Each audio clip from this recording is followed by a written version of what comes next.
Pop culture's flirtation with polyamory is ending. After 17 seasons, a reality TV show I was watching only became engaging when it acknowledged that the whole idea wasn't working. Sister Wives has been following Kody Brown's Mormon polygamous family since 2010, but one of his wives departed in 2021. Then one more and one more and one more. He is monogamous now. During the opening credits of the TLC series, Brown says in a voiceover that love should be multiplied, not divided. Later seasons of the show gave the impression that the spouses weren't truly experiencing that love. Christine Brown Woolley was the first to leave their partnership. The neglect and turmoil that she was urged to suppress for decades by polygamous culture are revealed in her recently published candid memoir, Sister Wife. Days Before Splitsville, a dark comedy about the intricacies of polyamory and the rigors of marriage, debuted in theaters throughout the globe. Woolley's book was on the market. In the movie, a woman who has been unfaithful to her spouse requests a divorce. When he asks his married friends for help, they tell him that polyamory is the key to their successful relationship. It all blows up in their faces, of course, and they have a furious argument that makes fun of the extent couples will go to in order to maintain their relationship for the sake of money and children. These instances come after a surge in novels and television programs that portrayed polyamorous lifestyles in 2023 and 2024, which some claim sensationalize the idea as a game-changing and possibly relationship-saving remedy. However, polyamory has become more prevalent in real-life partnerships and is no longer just a pop culture cliché. A third of Americans polled in 2023 by Pew Research stated that open marriages are either totally or partially acceptable. It's showing up on dating apps as Field, which positions itself as the dating app for open-minded individuals, is gaining market share, and Hinge, Bumble, and Tinder have extended their relationship options to include ethical non-monogamy. Early in 2024, author Olga Kazan observed that attitudes toward polyamory were changing as a result of the pandemic, making people more receptive to new experiences and the fallout from the Me Too movement, which valued openness in relationships. By 2025, polyamory may be becoming more accepted, but its portrayal in popular culture has become negative. Therapists cite a variety of reasons why monogamy has become so problematic on film, since the popularity of monogamy fluctuates between non-monogamy and monogamy. But as the Brown family met for yet another difficult chat, the episode began with a tense mood. Kody was caught on camera pacing his Flagstaff living room, clearly irritated. His voice was suspicious, and his long blonde locks bounced as he spoke rapidly. In his one-on-one interview, Kody whispered to the filmmakers, "I understand what this is all about. Christine, Janelle, and even Mary no longer give a damn about me. All they want is the money in my bank account. They do not view me as a parent or a spouse, but rather as a walking wallet." Christine, meantime, was depicted in Utah cooking a large family meal and joking with her girls. She appeared more at ease than before. Kody rolled her eyes when producers questioned her about her financial claims. "To be honest, it's tiring. Peace is what I desire, not his money. His ego, his control problems, and his hair are all his to retain. I have now created my own life." Mary and Janelle met at a cafe back in Arizona. The allegations that they were chasing after Kody's wealth had grown old to both women. Janelle sighed as she stirred her coffee. "I spent years making investments in our family enterprises. He doesn't understand that we've already moved on emotionally," Mary said gently as she nodded. "I'm not asking for anything extra, just what's fair. Respect is more important than money." Returning to Kody's home, the recap showed him venting to Robin. "Robin, they're flying around like vultures. They want to profit from my hard work after realizing it." Robin attempted to comfort him, but even she appeared uncomfortable. "I'm not going to let them bleed me dry. Perhaps it has nothing to do with money, Kody. Perhaps they simply need closure." However, Kody shook his head, certain that treachery was there everywhere. The ex-wives got together later in the show without Kody. Mary, Janelle, and Christine sat at the same table, laughing and catching up for the first time in years. For a brief time, they appeared to be women who had finally gained their freedom as they made jokes about Kody's fixation with money and power. Let him think what he wants, Christine murmured, leaning forward. We're happier now than we've ever been, and we know it. The episode ended on a dramatic cliffhanger, as planned by the creators. It showed an obviously paranoid Cody sitting in his truck late at night, staring at his phone. I sense that they are preparing something, he muttered. This is not the end of it. Not by any means. With the words, will Cody finally confront his ex-wives, or will his paranoia push the family even further apart? The screen went black, hinting at the drama that would unfold the next week. But when the Sister Wives universe was rocked by 3 unexpected incidents that had fans talking more than ever, the summer heat in Flagstaff had just begun to set in. It all started with the strange appearance of Cody Brown. Suddenly, Cody showed up on a platform that allowed fans to pay him to send customized video greetings. However, his cameos swiftly went popular for all the wrong reasons rather than being sincere pleasantries. He rambled on about how loyalty was more essential than love in one footage, only to end it with a clumsy rendition of a country song played on an out-of-tune guitar.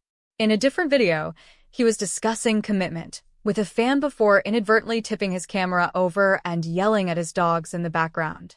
Edits of Cody's cameos were posted on TikTok and Instagram in a matter of days, making viewers laugh and cringe simultaneously. Some even conjectured that he was attempting to relaunch his career as a comedian. The show's candid host, Suki Krishnan, was getting ready for a historic interview in the meanwhile. Although Suki had a reputation for posing challenging questions, she pledged to go deeper than ever this time. Using videos of Christine, Janelle, and Mary thinking back on their lives after Cody, she teased her viewers. Janelle became tearful as she talked about the lessons she had learned from abandoning multiple marriage, while Christine was seen grinning as she alluded to new horizons. However, Mary appeared solemn, stating that she still felt as though she'd been written out of her own story. There were rumors that Suki had even managed to get Robin, who had been silent throughout the season, to speak with her off-camera. With Suki prepared to reveal secrets the family had concealed for years, fans conjectured that this would be the most shocking reveal to date. Christine's announcement of her major summer vacation, however, was the biggest surprise. She had been beaming with joy ever since she married David Woolley, and now she was preparing a daring trip to Europe. In a live stream, Christine disclosed that she and David were traveling across Italy, France, and Switzerland for 3 weeks with their children. I've been stuck in a situation that didn't make me happy for a lot of my life, she said. As she posted videos of herself putting on sun hats, tasting pasta, and even rehearsing a few Italian phrases, fans couldn't help but applaud her. Now, I want to show my children the world and remind them that life is meant to be lived fully. Christine's happiness went viral on social media, while Cody's appearances became the month's biggest joke. Some admirers even pictured Christine taking in the sights of Rome while locals performed one of Cody's embarrassing guitar videos in a nearby cafe. When asked about it in Suki's preview video, Janelle chuckled and remarked, "Well, at least he's entertaining someone at last." By the end of June 2025, the Sister Wives fans was split. Many were living vicariously through Christine's ideal vacation, others were still shaking their heads at Cody's strange online conduct, and still others were looking forward to Suki's direct interviews. There was no denying that the Browns had the ability to keep the world buzzing even after 10 seasons. But Janelle finally felt free to choose her own path after years of bearing the burden of a broken multiple marriage. Arizona's desert had served as both a home and a battleground. She had memories of laughing with her children, as well as agonizing disagreements and the lasting effects of Cody's conflicted feelings. Now, however, as she stood on the precipice of a fresh start, she turned to the east. Madison, her eldest daughter, has frequently asked her to visit North Carolina more.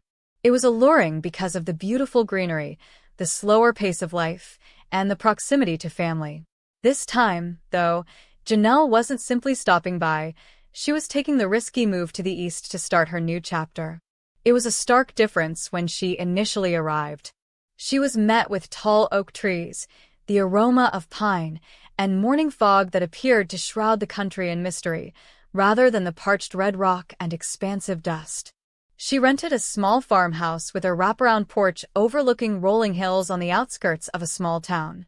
Janelle had a space all her own for the first time in decades.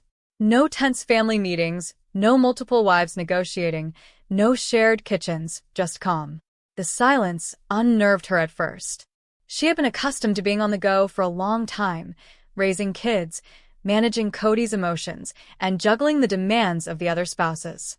She gradually came to appreciate it, though. She never had time previously, so she got up early to journal and drink coffee. She began hiking local trails and even joined a gardening club where, to her astonishment, she met people who knew her just as Janelle, the benevolent tomato-loving woman, and not as sister wives Janelle. During their calls, her kids noted that her voice had changed. One evening, Savannah told her, "Mom, you sound so happy." When Janelle realized she hadn't spoken of Cody in weeks, she grinned.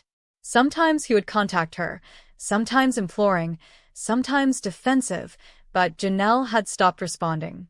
She was just going forward. She wasn't being mean.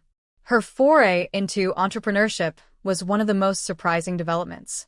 Janelle started an internet platform for homesteading and wellness with the help of her daughters. She started writing about her experiences growing a vegetable garden, learning how to can food, and even rearing hens. Her page was discovered by Sister Wives fans, but rather than engaging in gossip, many of them wrote to her to express their admiration for her regaining her freedom. One weekend, Christine came to visit her, and the two of them sat on the porch, laughing like schoolgirls. Christine remarked, "Janelle, you're glowing." They discussed the past without dwelling on it, saying things like, "I can't believe it took us this long to choose ourselves."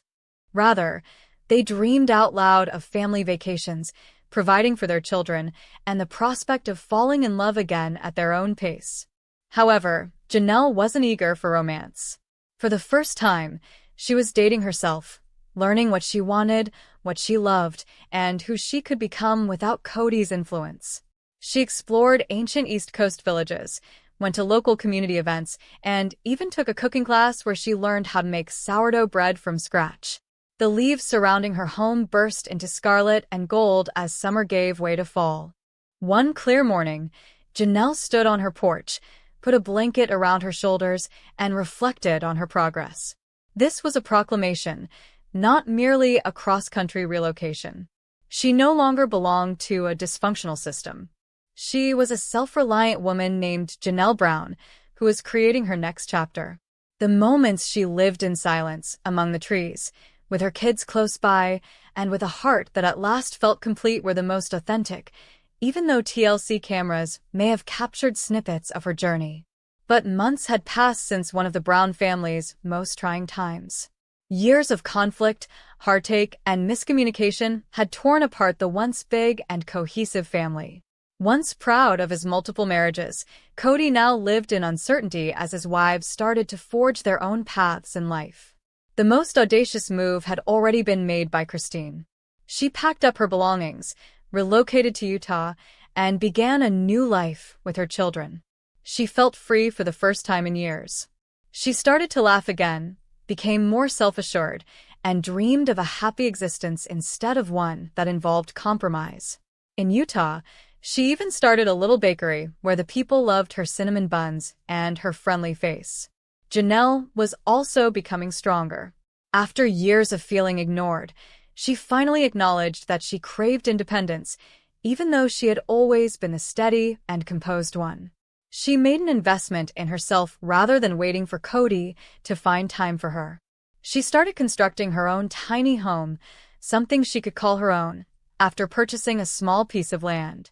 Her children supported her as she ultimately made the decision to pursue her own happiness, applauding her courage. Mary's tale was more nuanced. She had been in limbo for years, neither completely in nor completely out of the marriage. She secretly desired affection and connection, but it was obvious that Cody was no longer providing it for her. Mary then shifted her attention to her Utah bed and breakfast. She put her all into making it a success, embracing visitors, and establishing a cozy, historically significant location that was brimming with tales. She was reminded by each visitor that she, too, had a story to share. The final wife who continued to live with Cody was Robin. Once the envy of the others, Their relationship was now beginning to show signs of weakness. Robin frequently felt overburdened by the instability of the family. Although she witnessed how miserable the others had been, she still wanted the family to be together once more. She wondered for the first time if it was really worth it to cling so firmly to Cody. Cody, on the other hand, battled his own pride. Late at night, when the cameras were gone and the house was silent, he had to face the sad reality that he had lost the very thing he had once boasted about, his large, cohesive family. He blamed the wives, the situation, and occasionally even the kids. At her new bakery in Utah, Christine threw a family reunion one summer evening, inviting all the wives, including Cody. Everyone paused at first. Wounds from the past were still present. But in the end, they all consented, each of them secretly hoping for reconciliation, or at least closure. It was uncomfortable at first when they eventually got together. Unspoken words hung thick in the air. But as the evening wore on, the laughter came back. Mary told stories from her bed and breakfast, Christine brought out her delicious rolls, and the kids played together. Even the normally reserved Janelle commented about the freedom she had while building her new home. Cody listened defensively at first, but his face gradually softened. He listened for once, rather than spoke. He came to the crucial realization that, despite the dissolution of his multiple marriage, his family didn't have to be permanently split up. No one was acting as though things would return to normal by the end of the night, and the Browns had not been miraculously restored. However, a new understanding emerged, a commitment that they could remain family despite leading different lives. Robin wiped away the tears. Christine gave Janelle a deep hug. Mary grinned more than she has in years, and Cody, who was unusually silent, merely said, "Maybe this is our new beginning." But the expansive Brown family mansion was covered in long, golden shadows from the evening light. Cody felt the weight of the unsaid tensions that had been accumulating for months as he sat on the porch and gazed at the horizon with a sorrowful heart. Even while the house was busy, wives going from room to room, kids laughing softly, there was a tension beneath it all, a silence that suggested a storm was coming. Christine entered first, her eyes sparkling with tears she hadn't yet wept. "Cody," she said in a tremulous murmur, "we must speak. We, as well as the entire family." Cody raised his head and met her eyes. Her eyes showed a mix of hurt and resolve that he could see. "All right," he muttered. "I'm paying attention." Mary, Robin, and Janelle, the other members of the family, soon gathered in the living room, each bearing the unseen burden of their personal disappointments and anxieties. It was a long moment before Cody broke the silence. "I am aware that things haven't been simple. I acknowledge that I've made mistakes and let you all down in ways you weren't even aware of." Mary gripped a throw pillow with shaking hands. "Cody, it goes beyond errors. We feel as though we are losing one another, as like the love we created is evaporating." Robin took a step forward and spoke in a forceful but gentle tone. "Honesty is necessary for everyone. No more acting as though nothing is wrong." Janelle's eyes filled with tears. "Since I didn't want to start a fight, I've been afraid to speak up. But it's killing me to hold things within." As Cody gazed at the four ladies he loved, each bearing a fragment of the family's brittle unity and each experiencing their own heartbreak, his throat constricted. "I do not want us to become estranged. I no longer want you to be harmed by my uncertainty or anxiety. Even if it hurts, we must confront this together." Once more, there was silence in the room, but it was different. It was full of raw emotion, vulnerability, and the first glimmer of optimism. As Christine extended her hand to grasp Cody's, the others gradually joined, creating a circle. "Together, we've endured so much," Christine murmured, her voice cracking. "If we're honest, we can make it through this too. If we actually hear one another, not simply talk to one another." Mary wiped away a tear and nodded. "Even if it hurts, I want us to be honest with one another, even if we are afraid of it." They talked about their hopes, regrets, and worries one by one. Cody freely acknowledged his errors. Each wife spoke her suffering and desire, and the room was suddenly filled with understanding rather than hostility. Once heavy, The air felt lighter. The love that had initially brought them together kept their hearts beating in unison despite their continued bruises. The family remained in that circle as darkness fell, holding hands and exchanging soft words and silent sorrow. Even if it wasn't a perfect finale, it was a start, an opportunity to mend fences, regain trust, and remind one another that family, no matter how difficult, was worth fighting for. Hello, lovely viewers. Welcome to my channel. I am Sabrina, and I hope your day is going great. The stars outside shimmered in the sky, silent witnesses to an emotional night that marked a turning point for the Brown family, a night where tears became a bridge and honesty became the first step toward healing.